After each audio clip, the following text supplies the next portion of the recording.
C'est-à-dire que si tu veux vraiment détenir ta crypto-monnaie, si tu veux être ta propre banque et être sûr que personne ne puisse saisir et ne puisse te prendre et t'exproprier de ce que tu as, tu dois toi-même avoir ta clé privée.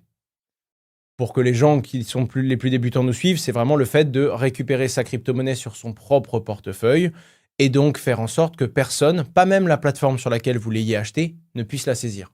Toi qui as l'espèce de mot de passe, c'est toi qui peux bouger les fonds, en fait. Exactement. Et je m'en suis rendu compte, mais à travers Meria, et puis en fait, c'est pareil pour Finari. En fait, tu as des gens, s'ils viennent chez nous, c'est justement parce qu'ils veulent pas ça.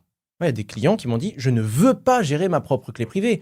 Et en vrai, quand je vois comme c'est complexe, comme je vois le risque que ça représente, notamment en France avec ce qui se passe, ben en fait, jamais de la vie, ma mère ou mon grand-père pourraient avoir eux-mêmes leur propre clé privée. C'est impossible.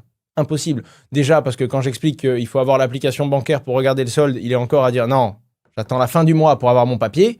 Tu dis, c'est une évolution qui a été si rapide d'un point de vue technologique. Il y a beaucoup de gens qui ne sont pas prêts et qui ne seront jamais prêts pour cette responsabilité. Il y a une génération qui n'arrivera pas à prendre le pli. Mais on pourrait se dire, les générations de, je sais pas, moins de 40 ans, bon, ils sont habitués, ils ont tous des smartphones, tout le monde a un ordi, tout le monde, tu vois... Non, et certains le feront, hein. Il y en a beaucoup qui le font d'ailleurs. Je pense même que c'est très intéressant, si tu n'as pas envie de savoir le faire, de comprendre comment ça fonctionne pour, en cas d'urgence, être capable de remettre la main sur ce qui t'appartient, sans avoir à l'exercer tous les jours. Pour moi, c'est fondamental. C'est le propre même de... En fait, c'est pas le propre même des cryptos, c'est le propre même de Bitcoin, tu vois.